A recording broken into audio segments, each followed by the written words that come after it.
I went young in life, so I graduated when I was 21 years of age. And I returned from the college back home to Hamburg, where my parents lived. And when I returned, I thought by myself,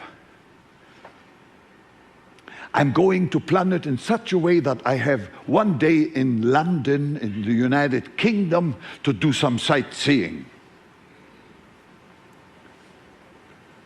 So I arrived in London by train in the morning. My connection was late at night, so around midnight, to Germany. In those days we went by train and not by plane. The train went on the ferry and then it went home. So I wanted to do some sightseeing, but I couldn't join an organized group because I had no money for it. I just had a couple of half crowns in my pocket. The people told me, you can buy a ticket, a day ticket for so and so much, and then ride any bus you wish in London for one day.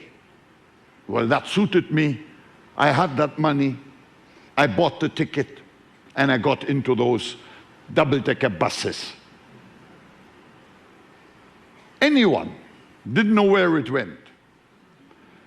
Went one direction. Then there was another hub there. I just changed, got into some other bus. I had no idea where it went. I never saw Buckingham Palace.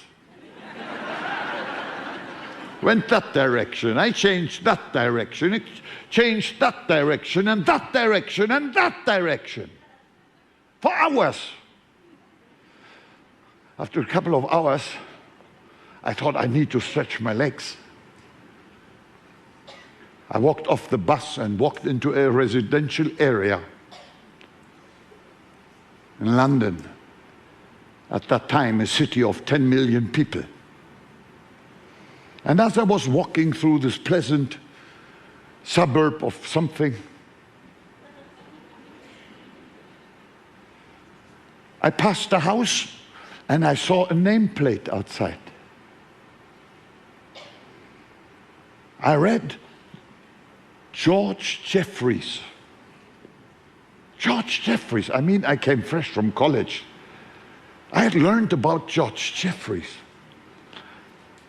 George Jeffreys was a man who had brought the gospel of signs and wonders to the British Isle.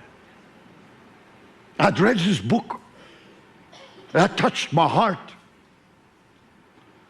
But I thought he was already dead. That part I hadn't learned at school.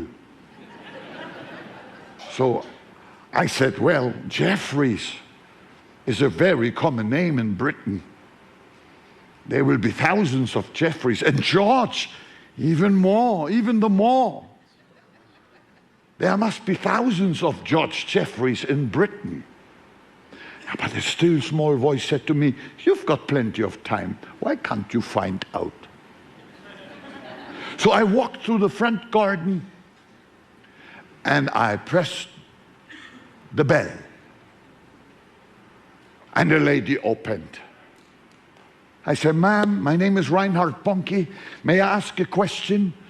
Does the George Jeffrey live in this house who was that firebrand evangelist and brought the gospel of signs and wonders to the British Isles?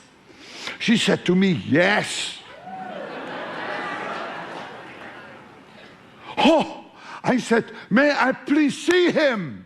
She said, no. And please excuse me for saying it, but that lady filled the door frame. I couldn't pass. But while she said no, suddenly I heard a voice, a deep voice from the inside.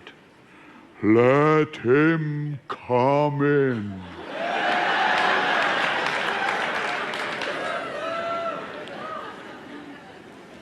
I don't know how I passed that barrier. But in I was. And I saw him come down the stairs, perfectly dressed, as if he had been waiting for someone. He came down. I shook his hand. I started to talk. I said, my name is Reihnard Bonnkey. I've read your books. And Jesus has called me to be an evangelist in Africa. I have prepared for it. I know that God used you to bring the... I was not talking all the time. He didn't say a word. That old man didn't say a word. He just put his hand on my shoulder. And then he fell on his knees on the carpet and pulled me down with him and laid his hands on me and blessed me and blessed me and blessed me and blessed me and blessed me. And the glory of the Lord appeared.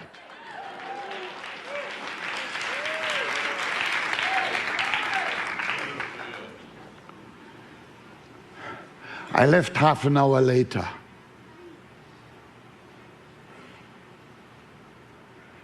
And as I was staggering back to the bus stop, I kept saying to myself, how did I come to this man? I didn't even know he was alive. He wasn't on my mind. I had no address. I just didn't have the money for a guided tour. And I came exactly to this house. And the Holy Spirit touched my heart and said, the Lord said to me, the Holy Spirit was your bus driver.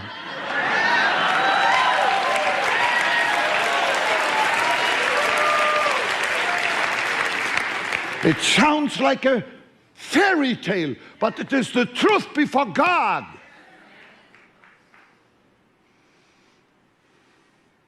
I knew I got something.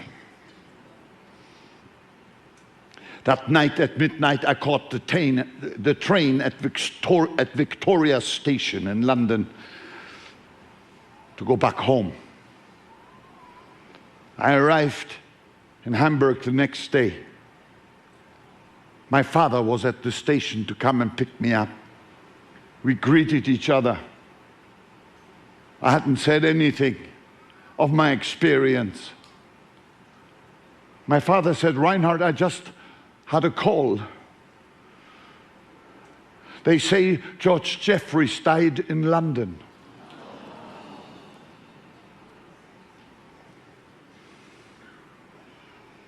Then I knew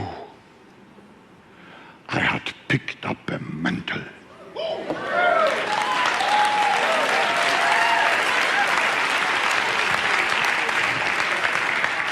There was a connection. There was a connection. I believe in connections. These connections are invisible, but they are from generation to generation. George Jeffreys only became 72 years old. He had dressed up. The Lord must have told him, someone is coming. And I didn't know it was me. But thank God it was me. And today it is you.